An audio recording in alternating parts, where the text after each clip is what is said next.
J'ai pris les temps, j'ai étudié, j'ai analysé plus de 500 styles d'art oratoire pour comprendre justement quels étaient les secrets de tous ces bons orateurs qui parlaient devant le public, ces orateurs qui ont ébloui les mondes.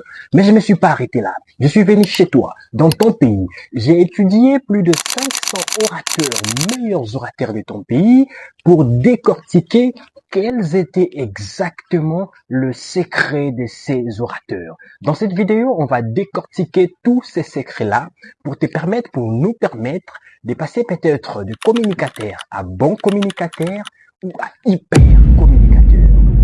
Mais avant de démarrer, j'ai tenu à t'informer que mon livre Prise des paroles magnétiques est disponible sur Amazon pour te permettre justement, avant de devenir un grand orateur, d'avoir du magnétisme dans la parole. Sans plus tarder, c'est parti. Bon, c'est le moment d'être attentif, parce que Ben Benna s'apprête à nous accompagner de la timidité à la scène. Numéro 1, Nicolas Sarkozy. Tu connais le président Sarkozy, tu connais les célèbres présidents qui a une carrière assez étincelante, mais c'est pas ça les sujets de la vidéo. Nous allons voir quels sont les éléments qui ont fait l'art oratoire de Sarkozy, de telle en sorte que tu puisses l'appliquer pour devenir un grand orateur. Le tout premier élément qui a fait le charisme de Sarkozy, c'est d'abord la prosodie. Et oui, c'est un terme compliqué, mais ça veut juste dire quoi? La prosodie, c'est l'art de poser les silences. En prise des paroles en public, plus important que ta parole, c'est les silences. Mais comment tu joues avec les silences? Tout ce que tu dis n'a de valeur que parce que tu arrives à poser correctement les silences. D'ailleurs, je t'ai déjà fait une vidéo pour t'apprendre comment mettre en pratique ta prosodie. Vas-y sur mon compte, tu verras la vidéo sur comment poser le silence. Deuxième orateur, c'est Barack Obama.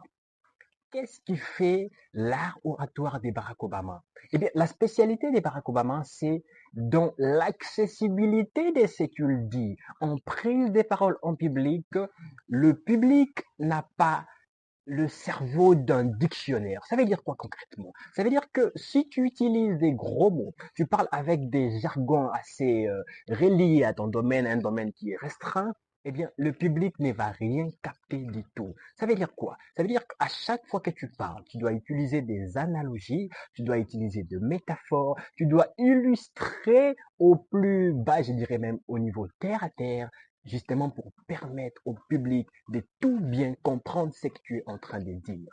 Et donc, en prise des paroles en public, ces styles, en tout cas, sont des éléments qui te permettent justement à bien parler. Parce que tu as la possibilité de t'adapter dans tout ce qui est comme style d'art oratoire. Et donc, l'exercice à faire dès aujourd'hui, c'est au niveau de la prosodie. Lorsque tu parles, à chaque fois que tu agences plusieurs mots, fais l'effort de poser et de laisser le temps à l'interlocuteur de tout bien comprendre ce que tu es en train de dire. Ça veut dire que ça te permet également de générer tes prochaines idées.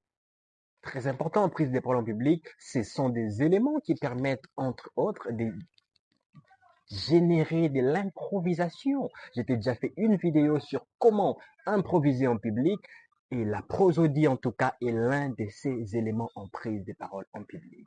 Dis-moi en commentaire si tu sais déjà comment appliquer ces éléments, si tu as des difficultés, tu as des questions sur la prise des paroles en public, n'hésite pas à me les poser en commentaire. Moi-même, je viendrai te répondre et ton niveau de prise des paroles en public va augmenter.